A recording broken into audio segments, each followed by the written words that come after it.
Newton's laws of motion. Now, the Newton's laws of motions are one of the most important concepts in physics. There are three laws of motions. In this video, we'll only be talking about Newton's first law of motion. First, let's read what it says. An object at rest continues to stay in the state of rest, and an object in motion continues to remain in motion with the same speed and in the same direction until and unless an external unbalanced force acts on it. So, which means that objects tend to remain in the state that they are initially in until external unbalanced forces act on them.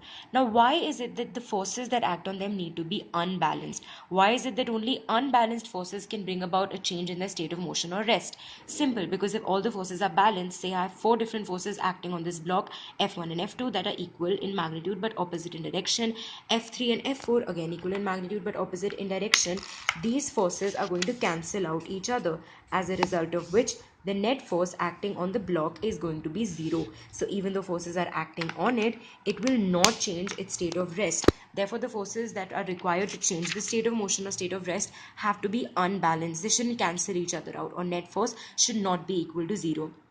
This brings us to a very important concept of inertia that we're going to talk about in the next video. Until that, you need to remember the statement. The statement is that an object at rest, which means that if this pen is at rest, it's going to continue to remain at rest until I apply a force on it, external unbalanced force.